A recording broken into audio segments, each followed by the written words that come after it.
do, Chicken Stew family? It's the Copper Color King. We back in this bad boy with some more good content, man. I got a banger today, man. Another banger. You know, per usual, you know we always putting some good information out there. I'm just trying to educate people, man. Put people on. Like, this is true history right here. Everything that I expose on this channel that I put up on this channel, man, is true history, right? And I've seen it with my own two eyes. Heard it from my own family members. You know, seen the pictures, seen the proof, did the research, seen the census records. I did all that, man. Make sure you guys like, comment, and subscribe. Click the notification bell to stay up to date on all content and stay plugged in like an extension cord, man. Like I said, we got some good content, man. I'm cooking up today. Now, basically, the purpose of this video, right, is to talk about this whole reclassification thing, right? This whole reclassification thing, because people still don't believe it. People still don't believe that there's a real possibility that African Americans in America have the blood of American Aboriginals. People don't believe it, right? We still don't believe it. It's still people that's out there that's on some like, yo, stop this copper colored stuff, you're an African. Like, that's still on that type of time. And it's like, bro, like, are you not seeing how many people that are out there talking about this stuff? Like, do people not see the information that's being put on social media? Right? Not saying that social media is the source, right? But after you see these things, do your own research. Do your own research to things you will come up to or find out. You will be mind blown, surprised, right? This whole reclassification thing, right? One thing that I want to make extremely important, right? And I learned this from doing my research, learning about the Narragansett peoples and different tribes in South Carolina, North Carolina, Georgia, Louisiana, Florida, even South America, the Caribbean islands, all that. You got people in all of these places that would identify in America today as black based off the color of their skin. But people still don't believe this, man. So what I'm gonna do, right? What I'm gonna do with this video is, before I even get into this story right here, right? But oh, what is this? This ain't even a story. Oops, right here. Before I even get into this story and acknowledge this brother, right, for being a mogul, right, for being someone that people should learn more about, right, of Aboriginal descent, right? But he would classify as a Negro with his swarthy brown skin, right? Ellison Brown of the Narragansett Indian Nation or tribe, or whatever they would identify, the Narragansetts of Long Island, a copper colored brother, right? That today he would be classified as Negro based off the color of his skin. He won the Boston Marathon. Ellison Brown, remember his name. He won the Boston Marathon in 1936. Right, if I'm not mistaken, yeah, 1936, April 20th, 1936. So before we get into this right here, right, and acknowledge him for his accomplishment, right, just another brother that's up there in the history books, we're gonna talk about this whole reclassification thing, right? As y'all can see, I got two articles right here, right? One is From Indians to Colored People, the Problem of Racial Categories and the Persistence of the Chowans in North Carolina. This is one. Shout out JSTOR. If you don't have an account with JSTOR, go get you one, because these folks, or with this website, they got a lot of good information up here, man. We're not going to get into this whole article. We're really just going to read this first part right here, this first part, because it just puts out, or it lets us know a lot about the tribes or the folks being reclassified as people of color, aka Negroes. Right, and then the other one I got right here is the use of terms The use of the term Negro and Black to include persons of Native American ancestry in Anglo North America. When they say Anglo North America, they speaking about 1700s, 1800s, around then. Anglo North America, colonialism, around the time where you had all of these white people around, the eugenicist theory, like a lot of racial theories is starting to appear in America, right? That's separating people based off the color of their skin. Classifications, right? So this is the first one we're going to get into. We're going to read a little bit into this one right here. Matter of fact, we're going to try to read through the whole thing because it's very informative and people need to know and understand this, right? This is true history, right? Not every black person in America comes from Africa, right? That is a hijack. We have to figure out, right? We have to learn and understand that that's the same information that's keeping us distanced or keeping us away from identifying ourselves with who we truly are. To know where you going, you got to know where you came from. That's what I tell everybody. So my question to everybody is, like, do you truly know where you come from? If you listening to everybody that's talking or speaking like that, right, that's putting out that rhetoric, that blasphemy, do you truly know where you come from? Right, do the research. I know it's a lot of people that's out there that's really interested to know, like, where their bloodline comes from, where their blood is linked to, right? Well, subscribe, stick around. If you don't want to do the research yourself, I does it. We do this. There's a lot of people out here that do this.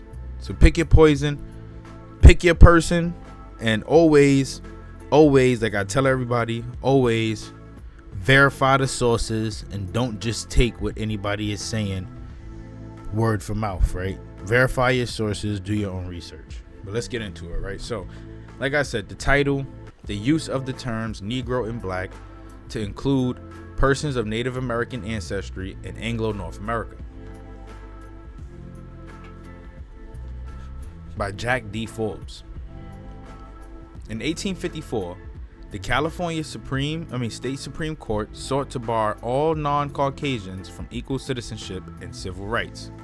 The court stated, the word black may include all Negroes, but the term Negro does not include all black persons. Very interesting. We are of the opinion that the words white, Negro, mulatto, and black person, whenever they occur in our Constitution, must be taken in their generic sense. That the words black person in the 14th section must be taken as contra, distinguished from white, and necessarily includes all races other than the Caucasian. So a black person, they saying a black person includes everybody other than a white person, right? Everybody other than a white person, right? This is the hijack, right? Because this is including all other races other than a black person. Other than a white person. That person is black. As convoluted as the quote may be, it tends to express a strong tendency in the history of the United States towards creating two broad classes of people, white and non-white citizen, non-white, citizen and non-citizen or semi-citizen. The tendency to create a two-caste society often clashed with the reality of a territory which included many different types of peoples, right? The tendency to create a two-caste society. Two-caste society. The caste system. That's what that is. It includes all people of all colors and all different degrees of intermixture of European, American, African, and Asian. Native American people, whether of unmixed ancestry or mixed with other stocks, were at times affected by the tendency to create a purely white-black social system, especially when living away from a reservation or the ancestral homeland. What are they saying? People of the tribes, right? And when we say Native American, we not only talking about Siberians, we just talking about Indians, whatever term they gonna give to Aboriginal peoples. These people were affected by the attempt to make a caste system, They were affected, basically causing that divide. It was a caste system among Native American peoples. It was created among Native American peoples, thus separating those who have darker skin from their lighter skin counterparts. Follow me, right? This is the reclassification of the tribesmen of our ancestors, or some of our ancestors, shall I say. In the British slave colonies of North America, along the Atlantic coast, many persons of American ancestry were at times classified as blacks, Negroes, mulattoes, or people of color. And these terms were, of course, used for people of African ancestry, right? The terms used for people of African ancestry were also used for people of American ancestry. American ancestry. These same terms, blacks, Negroes, mulattoes, and people of color, were used for people of American ancestry. Gotta understand the manner in which Americans and part Americans were sometimes classified as mulattoes and people of color from New England to South Carolina and in the Spanish Empire are explored elsewhere. The purpose here is to illustrate how the term Negro has also been applied to people of American descent.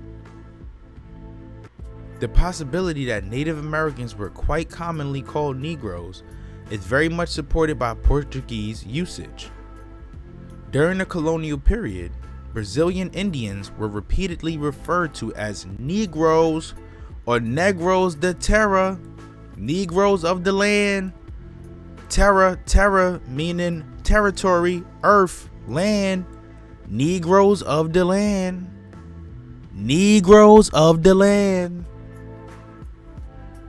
A great many examples from the 16th and later centuries are cited by George Frederici in his analysis of Portuguese sources. These do not have to be repeated here, but suffice to say that it was so commonly that finally in 1755 a royal decree had to be issued as follows. Among the regrettable practices which have resulted in the disparagement of the Indians, one prime abuse is the unjustifiable and scandalous practice of calling them Negroes.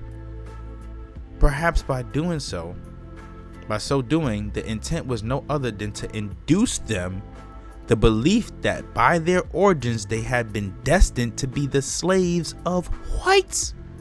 Woo! On fire, right? A term, Negro, a term used to refer to enslavement.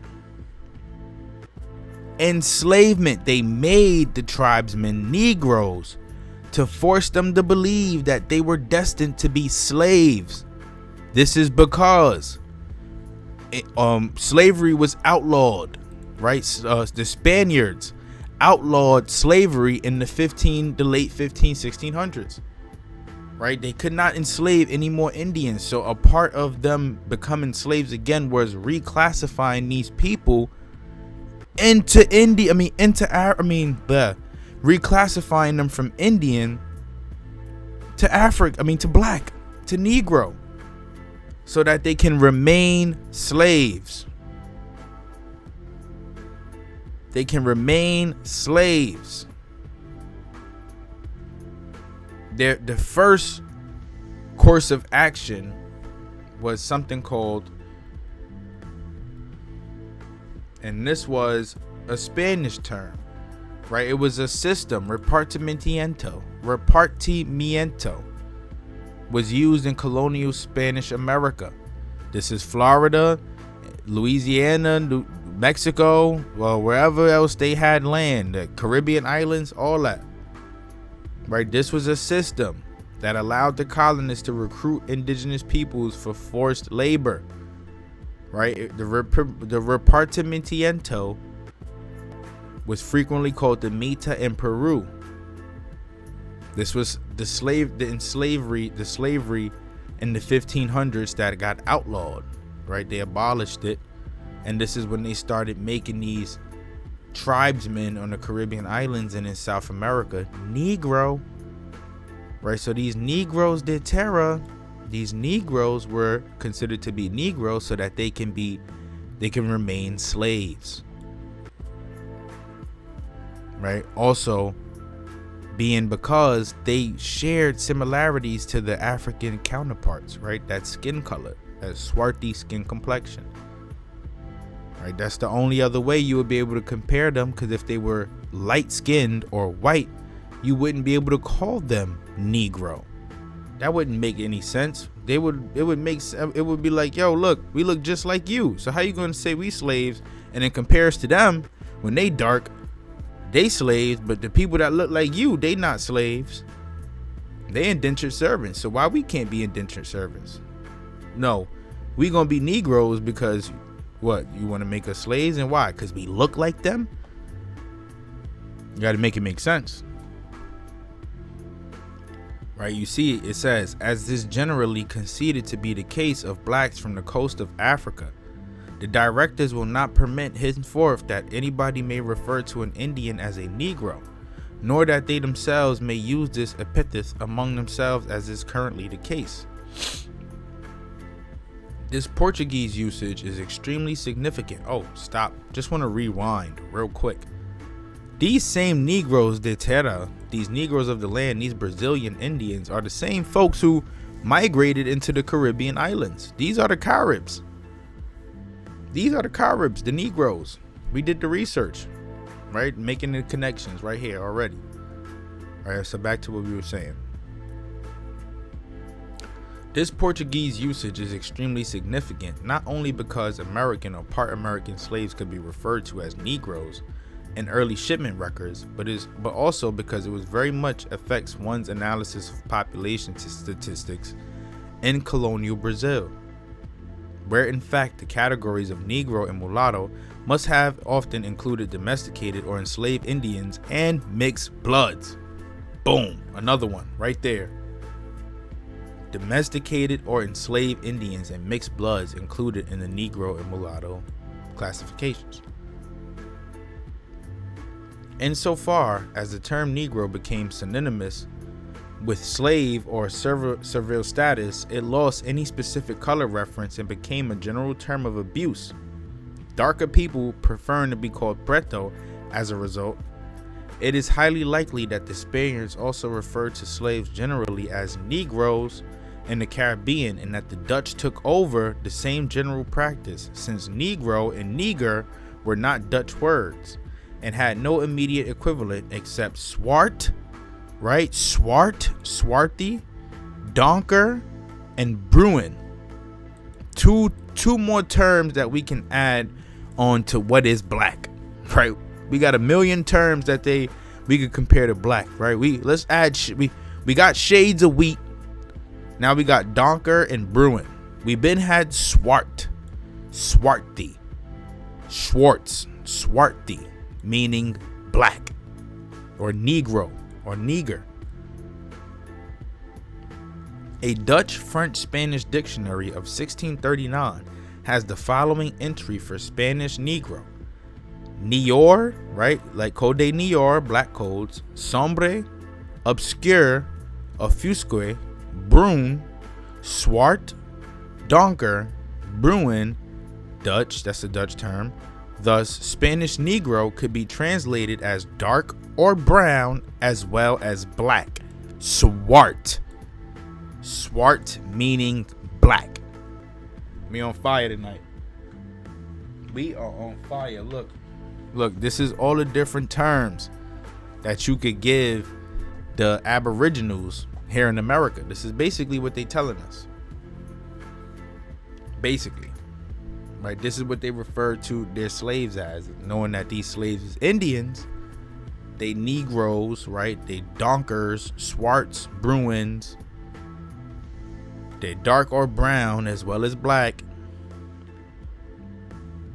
Undoubtedly, this usage facilitated making reference to all slaves as Negroes or Negers, right? Now what we say now, this is the official term. Neger in the Dutch language, Moreover, it is significant that a Spaniard residing in Antwerp in the early 17th century saw Negro as being translated in a number of ways in both French and Dutch, right? They use a number of ways to translate the term Negro, right, in multiple languages, but all referring to the same people, these Indians, these slaves. By the latter half of the 16th century, the English were referring to people of Africa as Ethiopians, Blackamoors, Negroes, and Moors, somewhat interchangeably. Negro gradually came to be the dominant term, especially after exhaustive contact with the Spanish and the Portuguese. What is not clear is the extent to which the term Negro was consciously translated as black.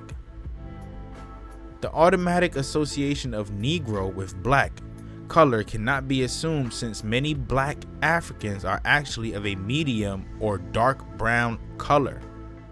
In any case, another association gradually arose, and that was between Negro and slave.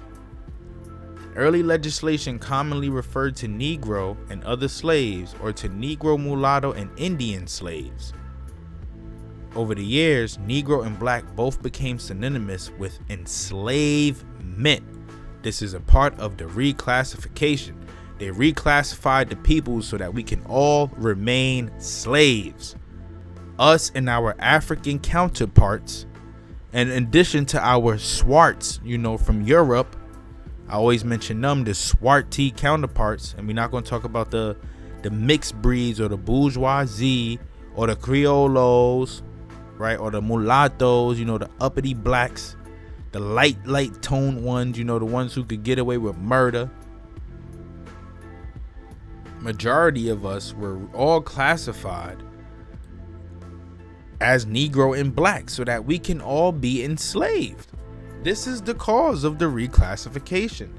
This is what I try to tell people, right? So this is why we can't always stick to out of Africa, because at the end of the day, what they did was they used the same terms to keep us all enslaved under one moniker, right? If we just call all of them black, then they shall remain enslaved. If we shall call all of them Negro, they shall remain enslaved. This goes for all peoples, American Aboriginals and Africans both.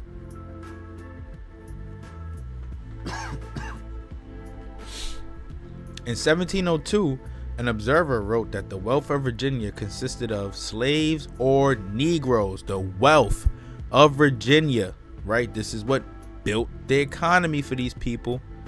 Slaves, this was the commodities. This is what classified them as rich or poor. How many slaves you got? By 1806, Virginia judges ruled that a person who was of white appearance was to be presumed free. But in the case of a person visibly appearing to be of the slave race, right, the slave or colored people, right, black people, colored people, it is incumbent upon him to make out his freedom. So if you were light skinned, right, that's what they mean by that looked white, you were presumed free, light skinned. But if you were brown to dark, then you would have to make out your freedom. In 1819, South Carolina judges stated flatly, the word Negroes has a fixed meaning, slaves. Woo! 1819. It's not too long ago, right before the Reconstruction era. In South Carolina. This is why we doing the research on South Carolina, man. It's a lot that went on over there that people wouldn't be able to put together, Folks wouldn't be able to put it together. Why? Because they stuck, right? They stuck. You got to do some research. The wars, right? The ports, the back and forth, the enslavement of, sending tribes from America to the Caribbean islands and taking tribes from the Caribbean islands back over here to the Americas. all happening in South Carolina, Virginia, and New York as well. Right? What the English meant by the term Negro when they first began to use it is not clear. Certainly, it was not then synonymous with slave, as a great many persons so classified were free, both in England and in Virginia.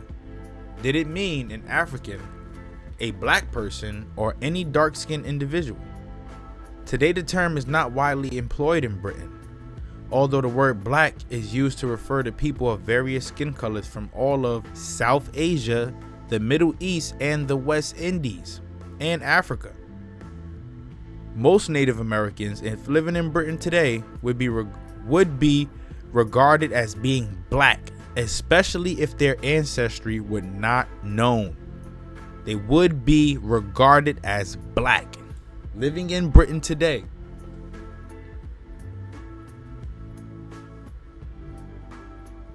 Why is that? Why is that? I don't know. I wonder why. I'm gonna leave that for y'all to conclude. Negro was also used in a general way in the North American colonies. Some examples illustrate the use of Negro and black as applied to people of American ancestry. Some examples illustrate the use of Negro and black as applied to people of American ancestry. An example from the West Indies is especially illuminating. In 1764, William Young was sent to St. Vincent as part of the British occupation of that island. Living on St. Vincent were about 3,000 black Caribs or free Negroes, right? Remember, we did a video, we did streams on these black Caribs. These folks said that this was their land. They were from America and they would die for their American land. These black Caribs or free Negroes, about 100 red or brown Caribs or Indians, and some 4,000 French and their slaves, according to Young. The British found it difficult to control the Caribs, and wars were fought with them in the 1771 and 1772, and again during 1795 and 1796. During the latter crisis, Young wrote an extremely anti-Carib tract designed to prove that the Caribs should be removed from St. Vincent. They were eventually defeated, and some 5,000 were shipped to an island near the coast of Honduras. This is what creates the Garifuna people. Now, we went over a lot of this right here already, right? They pinned these people against each other. The brown skin, light skin, dark skin, the Caribs, the people from the land, they pinned them against each other and created a caste system in the West Indies on St. Vincent and forced these people to fight. They fought, and after the black Caribs lost, they were relocated to Honduras, losing their ancestral homeland. And those people ended up becoming Garifuna. Those are the Garifunas. Young was anxious to prove that the so-called black Caribs were not true Aborigines, but were in fact Negro colonists, free Negroes or Negro usurpers. Look at this, check this out. They saying these is free Negroes or Negro colonists. What are they saying? These are European mixed peoples, huh? Like Toussaint Louverture, like the Haitian leader, the leader of the Haitian rebellion, right, against the French or the British, one of them, I forgot, right? He was of mixed Aboriginal and European ancestry. So is this what they talking about? This is a good one. Let's check this out. This was important to him because he wanted to show that they had no bona fide land rights or Aboriginal title.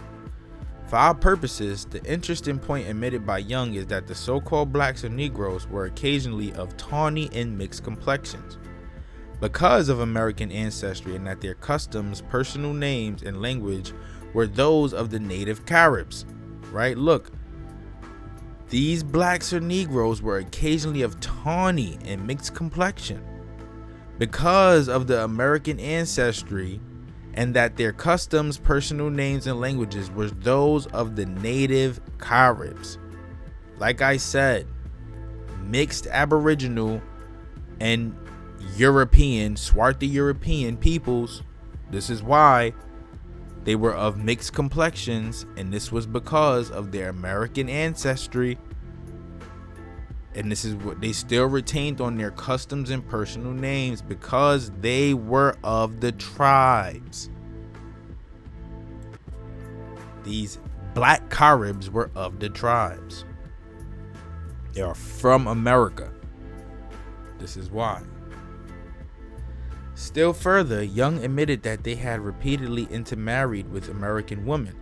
He consistently refers to them as Negroes nonetheless.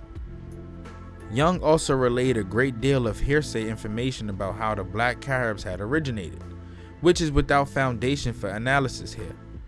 The important point is this, that a people thoroughly American in identity, culture, and language were called black and Negro solely because of being mixed with African ancestry. This tendency continues. Incidentally, among white scholars, who even today refuse to accept the Caribs, avowed feelings of Indianness and continue to call them black. Right? This is they're trying to basically say that they're denying the fact that they're from America, and the only reason why they're black is because they're mixed with African ancestry, which is cap. It's cap, because they're from America. This is why they have their customs, right, and the personal names and language. Right, if they were of African ancestry, then they would retain their African customs and languages and names. But it's not like that. Not at all.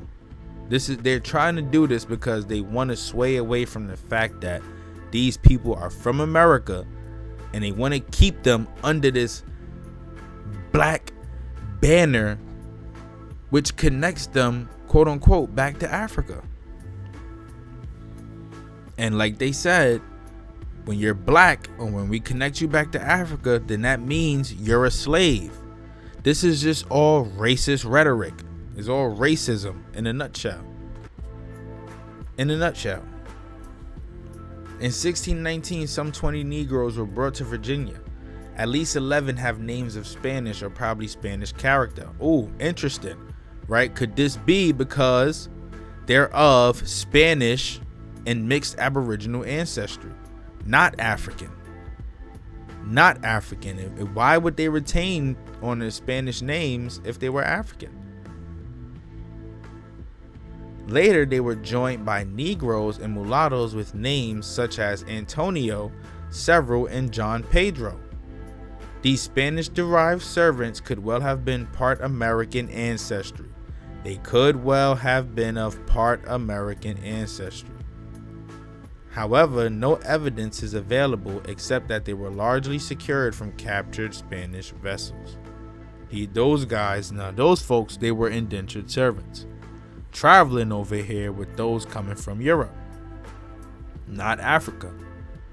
So their blackness doesn't mean that they're African, right? This is the whole point of mixed ancestry. This actually goes hand in hand to what I'm trying to say, right? Not only do we have the blood of the American Aboriginal, but we have these Spanish, Portuguese, French, European individuals in our ancestry, and they were also of color. Right? Like just check out my live streams, man. Check out my videos, man. We go over this stuff. Like, we pointed this out in multiple different videos, right? It's really truth. Multiple different articles, books. It's the truth. We got tapestries, pictures, all of that stuff. In 1676, one Gowan, an Indian servant, acquired his freedom in Virginia. 2 decades earlier, Mihil Gowan, called a Negro, also acquired his freedom. It would appear that the Negro was probably father to the Indian in this case. The father to the Indian. So, the Indian Gowan, his pops, was identified as a Negro, but Gowan was an Indian servant. So what does that make his pops? An Indian. In 1670, the population of the Virginia colony was said to be about 40,000. including 2,000 black slaves, Indians. Evidence indicates that there could not have been that many Africans there, and also there was a great many American slaves or servants. Thus, the total of blacks must have included a good many Americans. Boom, right there. Right there. This is the 1600s, right? I've traced my ancestry back that far. And I've found out, right, my ancestors were enslaved. They were Indian though. That's for sure. Mixed race, right? Mixed. Some pure blood. It's the truth. It's the truth. Can't deny it. I've did the research. And it's like this for a lot of people, right? This is why I say Ellison Brown, we got to shout him out because he retained, right? He retained his tribal lineage, right? He was able to hold on to that information. And when he won that marathon, he put on for his people in the faces of a bunch of racist white men. He did his thing. So this stuff is important. Many of our ancestors come from this point in time.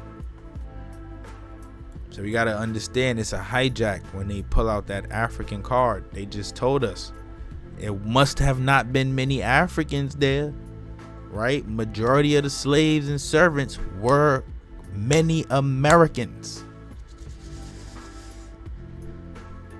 In 1698, 3 fugitive Negroes were reported in North Carolina, of whom one was an American. Similarly, a list of Negroes imported into Virginia 1718 by sea includes at least 69 Indians, right? Mostly from the Carolinas. They had 69 Indians, right? Slave trade, what? The American slave trade.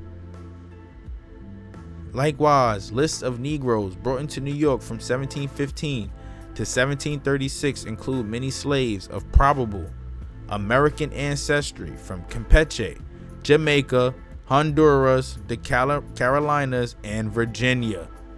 Yes, sir. Right? Remember I said bringing slaves from the West Indies to New York. We all know New York has a huge West Indian population. Huge West Indian population, right? Some of us, I've even recently found out, like my pops got that West Indian blood, right? It's crazy throughout this whole research, learning all of that. Yeah, it's like that, right? Bringing them to New York from the Caribbean islands, all of these Negroes, Indians. In the 1715-1717 period, the Vestry Book of King William's Parish, Virginia, records 1 year Robin an Indian, and 2 years later Robin a Negro. Aha, look, you see, after 2 years they changed it. Why would you change it after 2 years? What you changing it for? In a similar manner, a 1691 list of Negro slaves in New York County, Virginia, includes Kate Indian, while a 1728 list of Negroes at the Home House of Virginia Planter includes Indian Robin. Robin, incidentally, a common name for slaves of American ancestry. In 1748, there was an advertisement in New York for a Negro manservant called Robin, almost of the complexion of an Indian, but he was a Negro. Almost of the complexion of an Indian. What is the complexion of an Indian? Well, that is of many different complexions. Light skin, dark skin, brown skin. Talks good English, can read and write, and plays on the fiddle.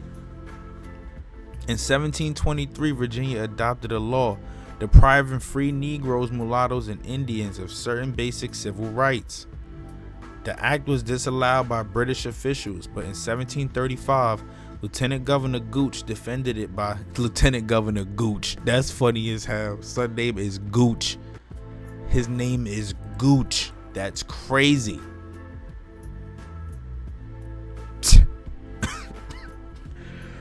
That's crazy.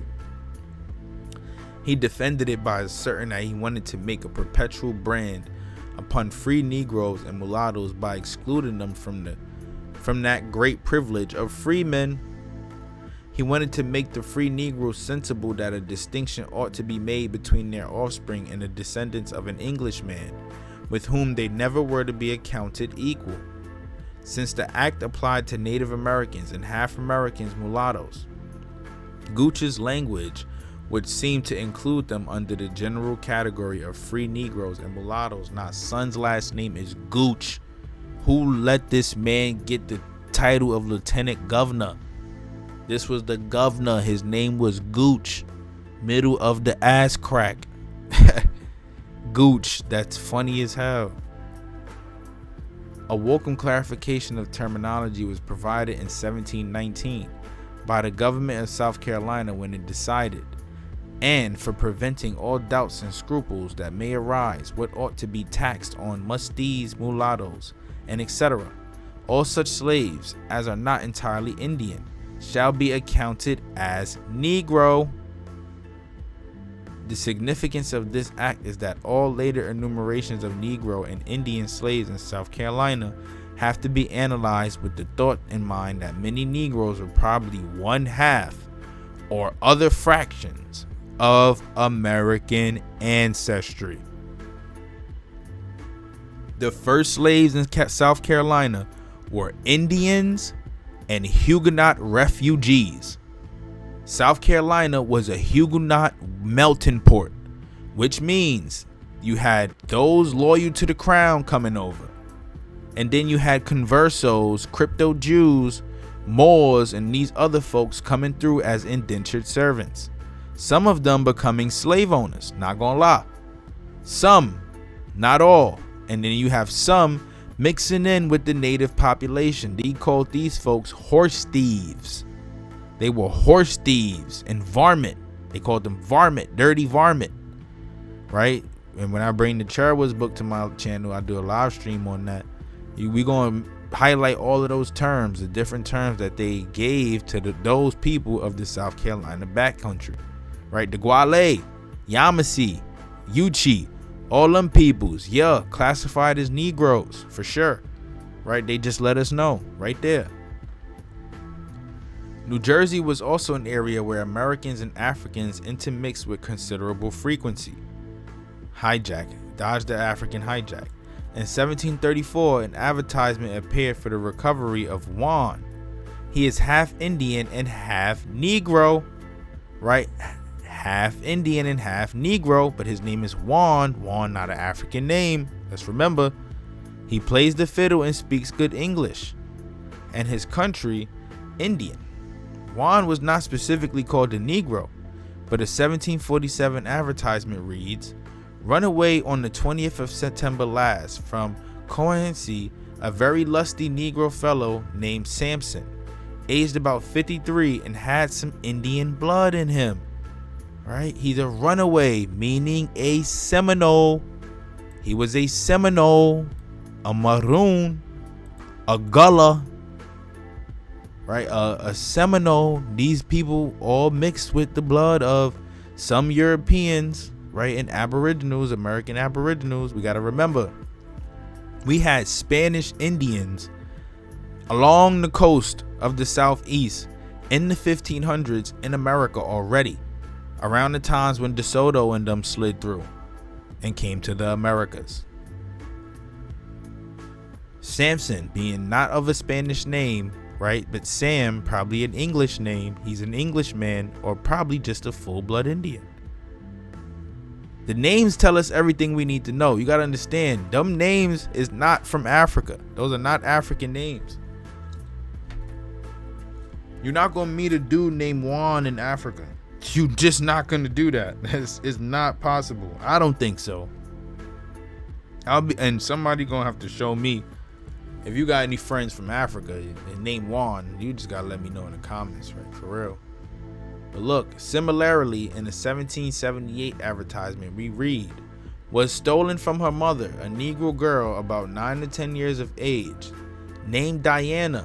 Her mother name is Cash, was married to an Indian named Lewis Wallace, near 6 feet high, about 35 years of age. They have a male child with them between 3 and 4 years of age. Any person who takes up the said Negroes and Indians shall have the above reward. And then they always try to tell us, oh, Negroes was harboring African runaway refugees, blah, blah, blah. Not true. All these folks, they were from here, had families, right? Just had different skin colors, man. It's skin color. Skin color is what played a huge role in this, right? Because skin color determined your status of enslavement. And this was all because the only way you can enslave an Indian was by making him black.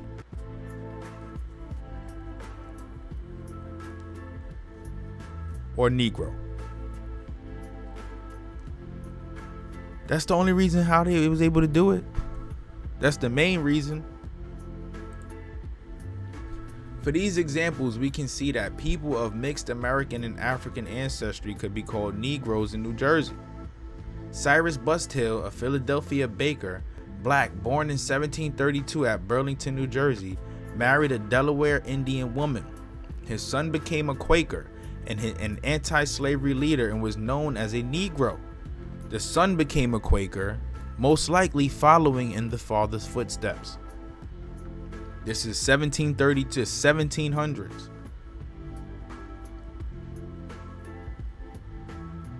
So this means the father was most likely a Quaker who got with an Indian woman. In Canada, 1747, 4 Negroes and a Panis, American slave, escaped from Montreal. A French writer referred to them simply as Negroes. He referred to them simply as Negroes, including the Panis. The Panis supposed to be the American slave.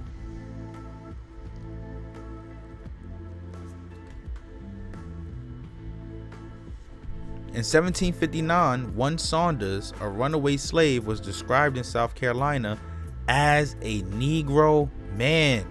This Seminole of the musty breed. A musty is a European American or a European American African. Dodge the hijack.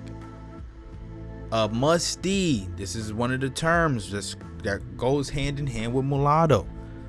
The musties are of the lower class of the mulattoes. You see all these different terms they using. In 1775, authorities in South Carolina were ordered to apprehend John Swan, a reported free Negro or mestizo man. Mestizo, another term. He was a free Negro though, which means most likely he got his freedom from indentured servitude, or was just a man of wealth. In 1780s, certain white Virginians began to agitate for the termination of the Gingaskian Indian Reservation in Northampton County. The reserve was described as an asylum for free Negroes, and it was alleged that the Americans have at length become nearly extinct, there being at this time not more than 3 or 4 genuine Indians at most. The place is a harbor and convenient asylum for an idle set of free Negroes. That's cause, well, we're not gonna sit here and say that they went extinct. They were just mixing in, just producing more Negro babies, according to their rhetoric, according to how they perceive or what they see a Negro to be. That's what filled up the reservation.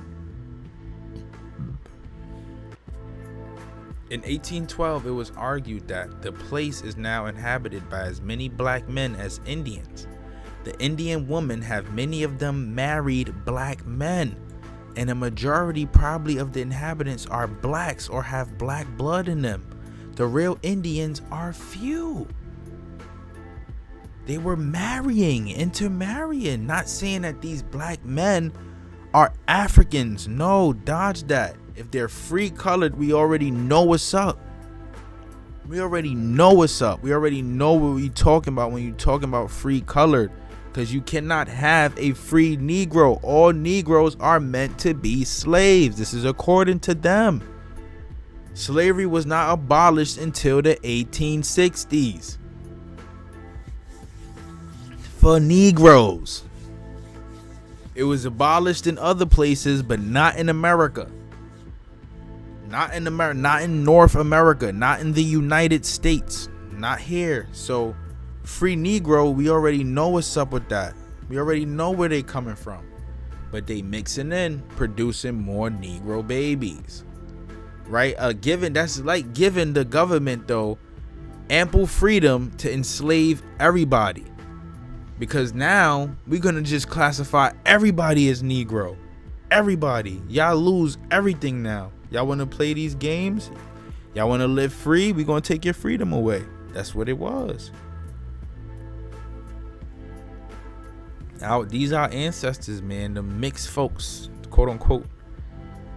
Those are our ancestors, man. The reserve was divided, allotted in 1813 and by 1832, whites had acquired most of it.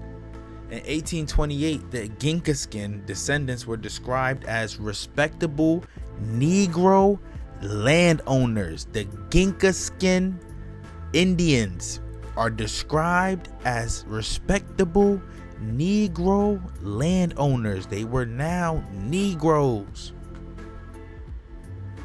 And where did this respectable come from? Well, the mixing of the free Negroes. Right, but we all know at the end of the day, they still wanted to enslave them. The rich whites still wanted them gone.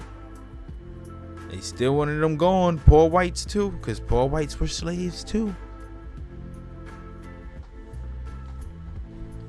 This episode reminds one of Young's attack upon the Caribs of St. Vincent in 1795, and also more recent attempts to allot and acquire Indian lands.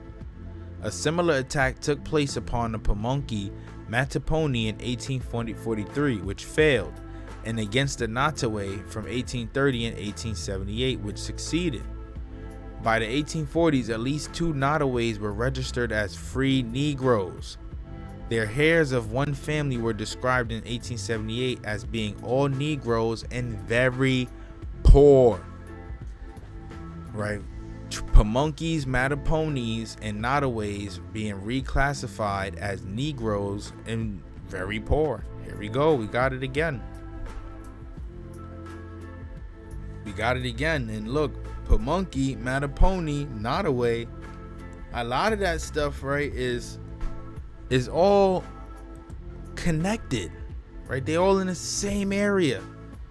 So just think about it. All of those Negro descendants, all of those tribesmen being reclassified, and tribesmen and tribeswomen being reclassified as Negro. Aside from Virginia, where persons descended from female Americans imported after a certain date could obtain their freedom, all slaves of American ancestry remained slaves throughout the entire duration of slavery, unless they were emancipated or ran away. Listen again.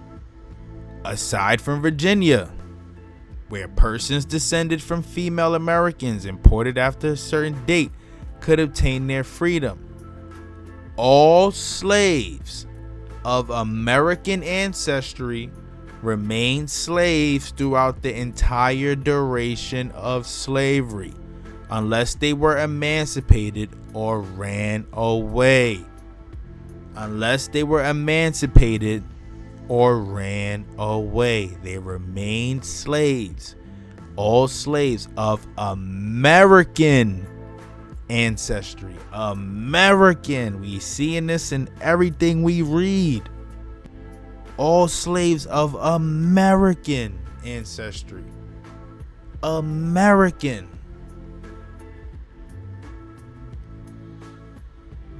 But I'm telling y'all, man, we go crazy, bro. This is a fact. At the end of the 18th century, Bob a carpenter, fellow of a yellowish complexion, musty, has bushy hair, ran away. He was said to speak more proper than Negroes in general. Bob the carpenter most likely had money, right? He was a yellowish complexion. They trying to say he was a brown skin to light skin complexion. He was a musty, a mixed race person.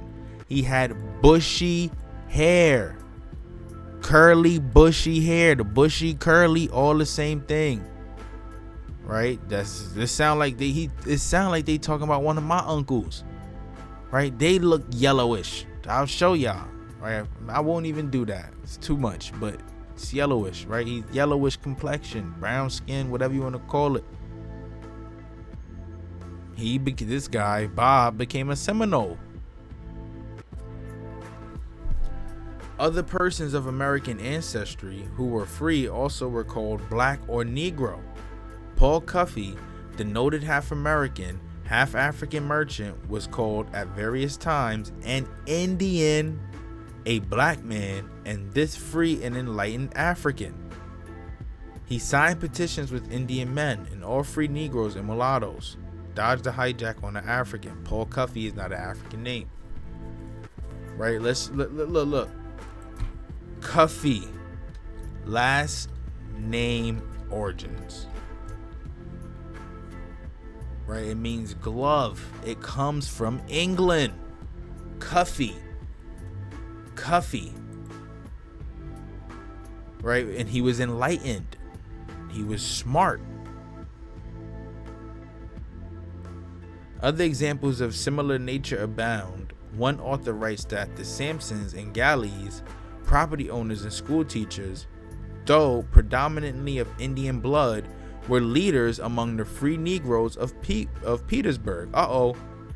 So we got some more free Negroes, right? That's supposed to be mulattoes.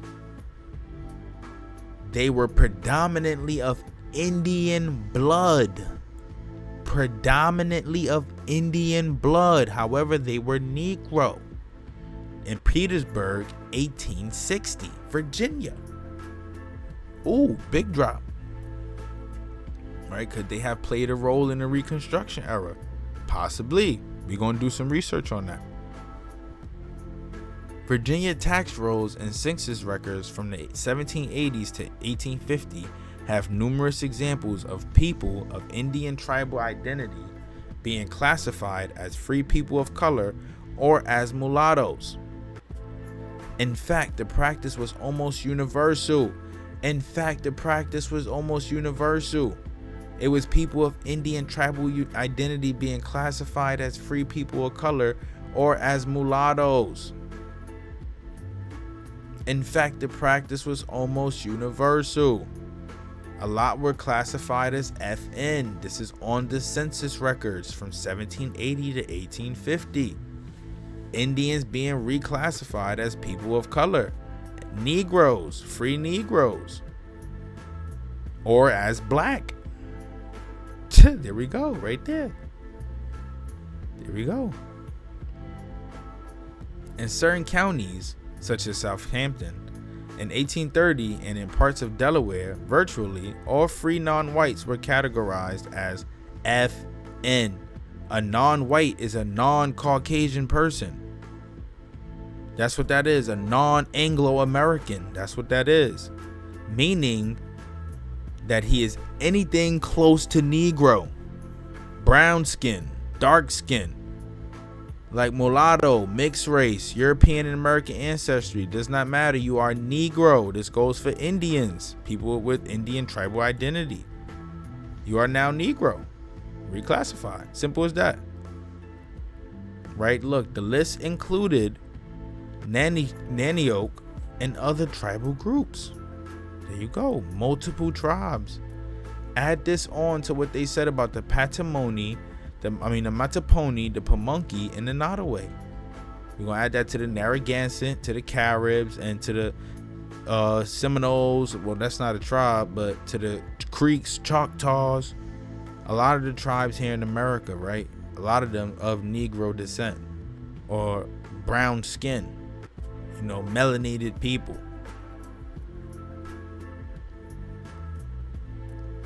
Under certain conditions, persons of African descent could be legally classified as members of an Indian tribe or as Indians. In a treaty with the Creek Nation, the Commissioner of the Indian Affairs noted in 1832, an Indian, whether of full or half blood, who has a female slave living with him and as his wife, is the head of the family and entitled to a reservation of land.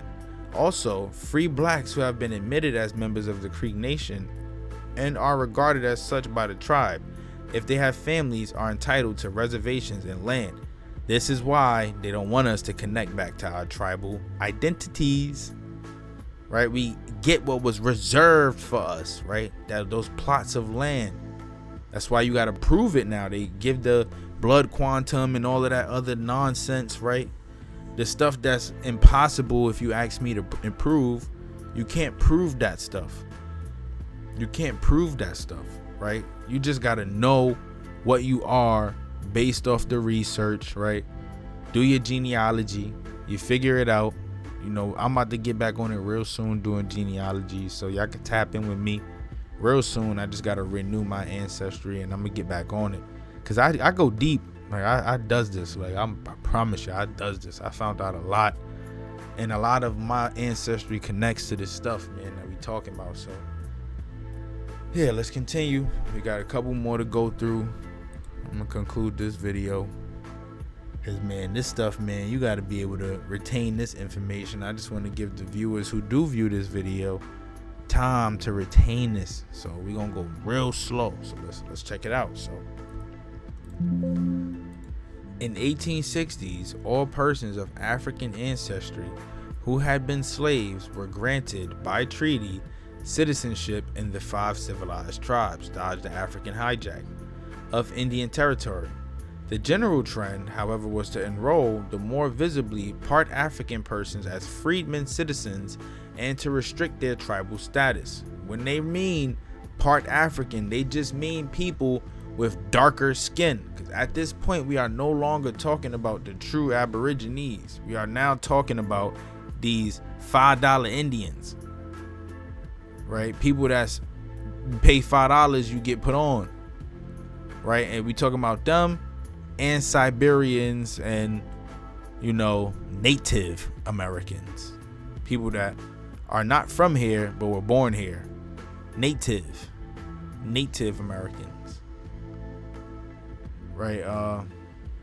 When lands were allotted in the 1880s to the early 1900s, most such persons were not allowed to assert American ancestry and were therefore denied future rights as Indians. They were denied, right? Because by this time, the Reconstruction era had already started to decline. You know, we were losing our power in this nation as colored people. So another way to strip more power away from us would be to deny any connections to us being Indian. Here we go. They're going to jump into the Seminole Wars. During the Seminole Wars, a new term seems to have been coined, that of Indian Negroes. One source, General Wiley Thompson, asserted in 1835 that they are descended from the Seminoles and are connected by consanguinity, right? But Seminoles is not an Indian tribe. Seminoles are a group of peoples of different Indian tribes and European ancestry and some Africans banding together to fight against the colonial powers, right? Or the United States government, the folks trying to force them off their land and enslave them and whatnot. Other writers refer to them as hostile Negroes and mulattoes in the Seminole Nation, or simply Indian Negroes. Again, Seminole is not a nation, Seminole is not a tribe. It can be a nation, but it's not an Aboriginal tribe. Few white writers seem to have continued the use of Indian Negro. However, in the Yuchi language, mixed people of that type were referred to as Ghost Pitichala, or red black people, Yuchi in South Carolina, right? But like I said, a lot of these people were already colored. They already had color. They already were brown skin. some close to dark skin, some already full blood Indians, but now joining the Seminole banner because the government already done screwed things up with they tribes, right? They enslaving they peoples and stuff, right? So they gonna get together with other peoples trying to fight against this stuff. That's what a Seminole is. But still cannot deny the fact that some of them were Indians with dark skin that we were riding out hand in hand with the other colored folks that came here to America.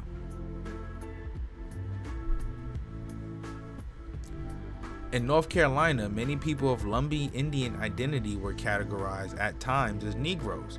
Lumbee being also similar to what is a Seminole. Lumbee is just not a runaway. It's just mixed peoples. Mixed peoples, that's all. But yes, we can call all of them Negroes because a lot of them also are full-blooded Indians.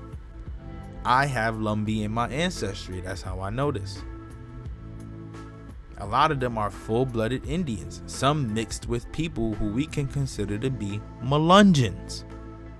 Melungeon and Lumbee societies go hand in hand. Identities go hand in hand. In 1837, Charles Oxendine of Robeson County was punished as a free Negro, Robeson County, North Carolina.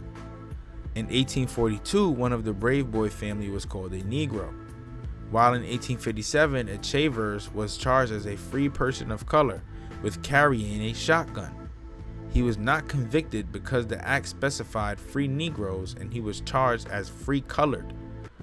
The court stated that free persons of color may be persons colored by Indian blood.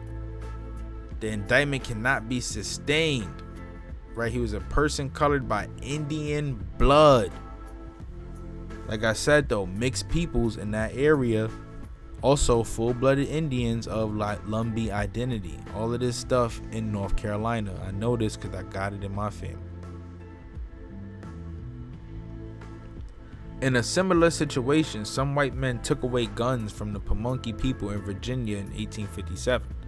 The governor had them returned but stated if any become 1/4 mixed with the Negro race, then they be treated as free Negroes or mulattoes. Virginia at this time identified a mulatto as 1/4 or more African. Right, here we go. With these, how can you trace these classifications? It's crazy. I don't understand how they come up with this stuff. It's wild. It is really wild, right? So if we find out that you mixing with black people, we're going to treat you as a slave, right? We're going to treat you as a Negro because Negroes were the only slaves at the time. Right here we got they're going to talk about the black codes.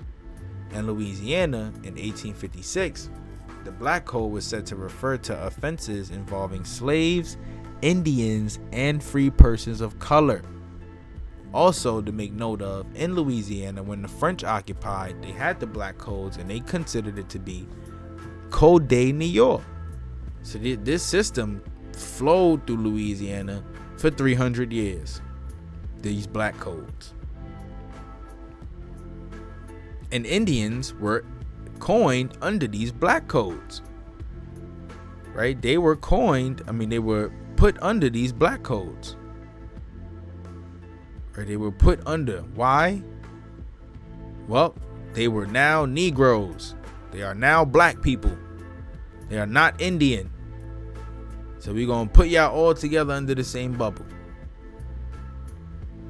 Many narratives of ex-slaves recorded in the 1830s reveal Indian ancestry. Many narratives of ex-slaves in the 1830s reveal Indian ancestry. That's telling us again, point blank period. These ex-slaves, these Negroes, is revealing that they have Indian ancestry. One such person called an Indian was Uncle Mobile Hobson of Virginia. He says, it come time to marry, and he married a black woman. That make me black, I suppose. He married a black woman. This black woman could be also of Indian ancestry, just of a darker skin. Definitely not African. right? We can't throw that under the banner. We can't throw that under the same situation here. We can't, because we talking about Louisiana now. That's Louisiana. For all we know, this black woman could have been from the islands. Right, look, in Dorchester County at Indian Creek, some of the last Indians of the peninsula struck their wigwams towards the close of the last century, and there are now no full-blooded Aborigines on the eastern shore, although many of the freeborn Negroes show Indian traces. Right, they say is no full-blooded though, right? Well, this is because they made them Negro. They were now Negro, right? Quite commonly, however, some of the freeborn Negroes of the Eastern Shore continue to identify and survive as Native people. They continue to identify and survive as Native people. Big drop. Big drop right there. That's a big drop. Because I wonder why they freeborn Negroes. Ooh, big drop. That's something to look into. The whites often try to deny their Indianness, right? What they do now, they denying our Indianness. Well, you've been doing it, and it's not working. And as in 1856, when a marker was erected to commemorate a woman who had testified that the Nanticoke people of Delaware had African ancestry. The Indians were referred to on the marker as arrogant Negroes that assumed to be what they were not. Trying to sneak this, folks, because they're trying to connect themselves back to their true ancestry, and you got folks telling them, no, you're African. So they ended up calling them arrogant Negroes that were assuming to be something that they were not. But was that really true? No, not one bit. Because these people know where they come from. That's why they are making these claims. If they were African, they can just stick to their African ancestry. They would be proud. Right? They would be proud. They would know where they come from. They wouldn't make these claims. During the 18th century, most persons of mixed race, especially if free, were classified as mulattoes, right? Musties, or persons of color, right? This is because they were free, right? If they were not free, they were called Negro. This usage continued in some states such as the Carolinas and Virginia well into the 19th century. For example, the jurists of South Carolina noted in 1852, it is not according to the use of language in this region to speak of altogether as a black person. Speak of one altogether black as a person of color. This phrase is almost exclusively applied to one of mixed blood and color. Right? This phrase is applied to one of mixed blood or color. That's black. That's what they saying black could be. Look at that. Someone telling the truth. Finally, mixed blood or color. Black is a variety of different colors, shades of wheat. A change took place in such states as Indiana, Kentucky, and elsewhere, as the term Negro came to encompass most persons of part African descent. This change may not have affected people of solely African and American descent, especially if the African ancestry predominated, since many Native Americans were brown or dark colored without African ancestry. Many Native Americans, not all, but many, were brown or dark colored without African ancestry.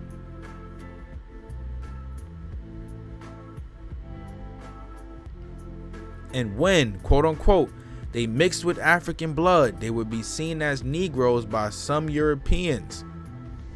And there was terms given to those folks called Zombo, Grifo, Lobo, Kafuso, Kabara, and Kabore. Right, but still, They were black and dark and brown, and they were without African ancestry. Big drop. Big drop. Right? We're going to conclude this little article after this paragraph here, but check this out. The United States Census also tended to expand the use of the terms black or Negro. In 1890, black was used for all persons having 3/4 or more black blood, right? This is where the cap is coming to play. The bull crap, the bull cap. In 1910, black was supposed to be applied to only full-blooded Negroes, while the matter who was of an Indian was left to the enumerator. They left the term. If you were Indian, check this. This is what they're saying. Then it was up to the enumerator to decide what to classify you as. So that means they made the decision.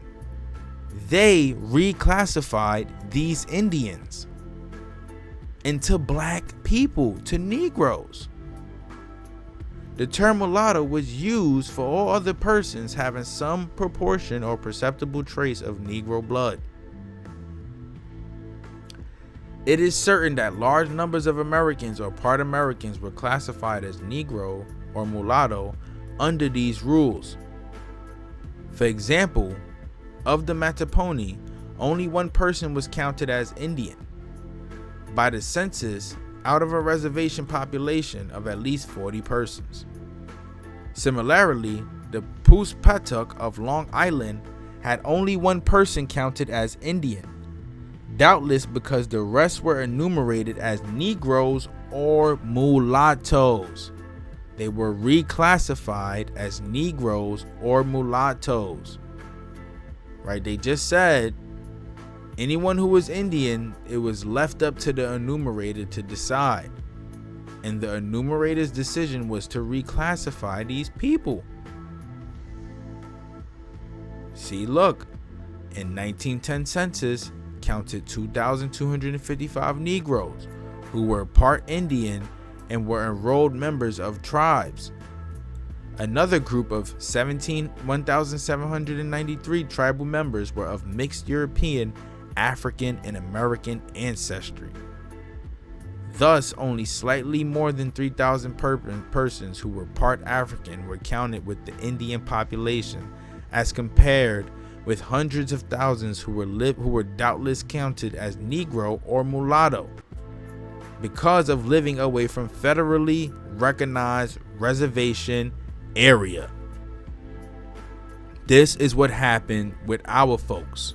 A lot of our ancestors, right? They became Negroes and mulattoes because they did not live in the reservation area.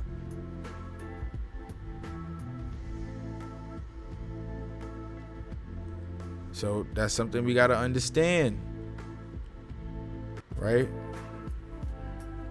Last one. But of course, it might be argued that this old hat, especially the people in the Afro-American community, have long been aware of extensive Indian ancestry and who have, at least since the Civil War, self-consciously utilized the term Negro or black, and of course colored, to encompass people of mixed Native American and African descent. Individuals such as Ann Plato, Paul Cuffey, Crispus Attucks,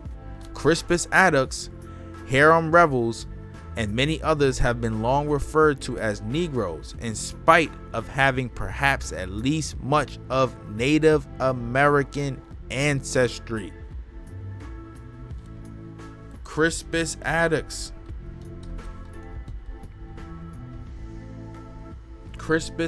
We learned about Crispus Attucks, right? We ain't talk about him yet, but we learned about him. Crispus Attucks. He was a mulatto man, and if I'm not mistaken, Crispus Attucks was the first person killed during the Boston Massacre. He was the first person to get clapped. He was an Indian, reclassified as a Negro. And Paul Cuffey, we gonna try to learn something about him too. All of these men being Indians. Harem Revels, another one. Harem Revels.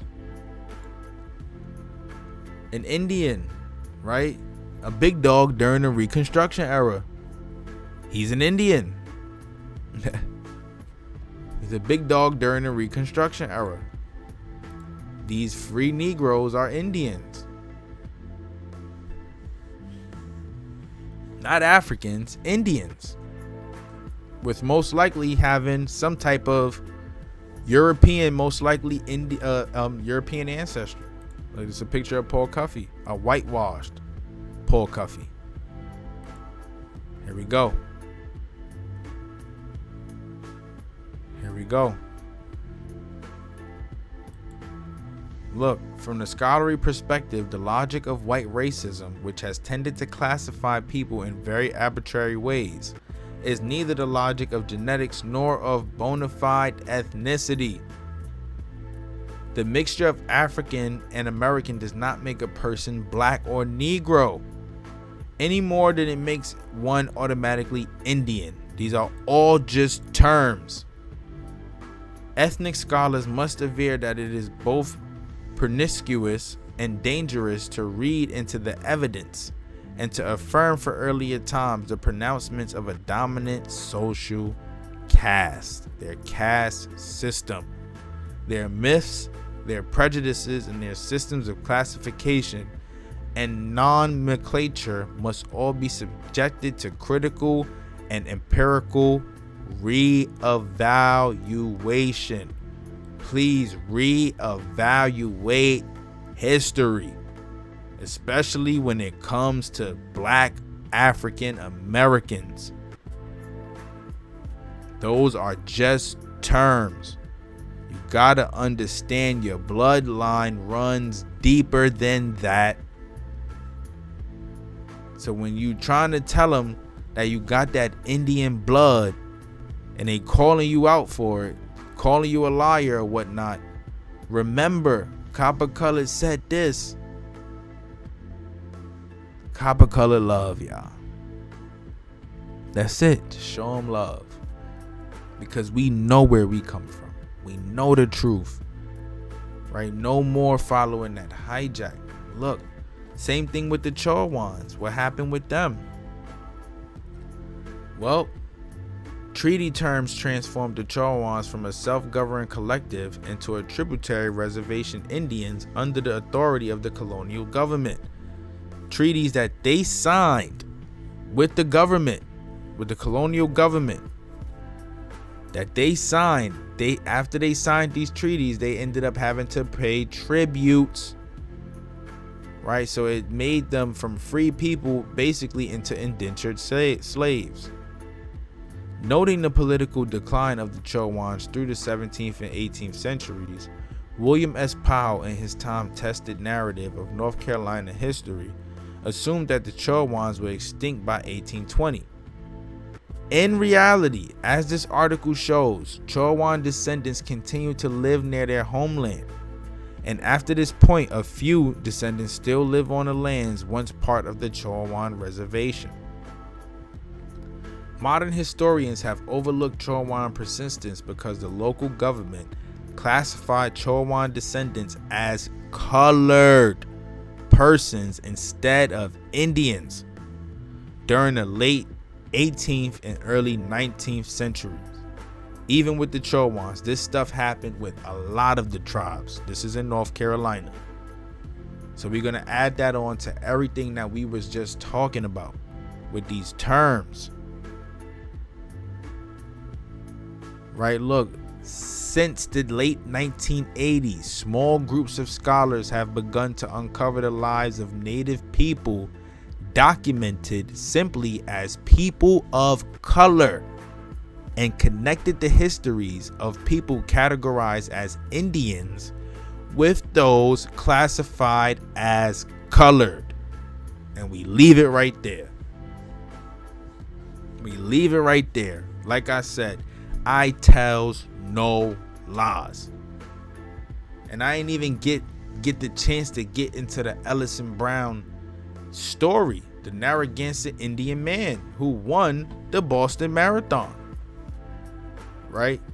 same complexion, brown skin complexion, tawny, swarthy complexion, right? A copper colored brother who held on to his ancient ancestry, his family's ancestry, his bloodline, right? His name is Ellison Tarzan Brown. Remember his name. I'm gonna save that one for another video. But look, like I said, man, the reclassifications of the peoples, right? This is something that damaged black people in America, because we cannot connect, right? It's hard to connect because now that we only know ourselves as black or Negro or African American is only connecting us to an enslaved mindset, right? Because like they said, to make someone Negro or black was a part of making them believe that they were destined to be slaves. But we are not destined to be slaves. This is the point. Like, comment, and subscribe, y'all. And until the next one, man, do y'all research. Like I said, don't take anything I say as 100%. Do your own research. Read your own articles, do whatever you got to do to gain some type of information. Compare, watch as many videos as you need to, find your own truth, but do that utilizing the resources that are out there available to you. And make sure you cop out on that Copper Colors coloring book. It is out now for children and adults. We got this one,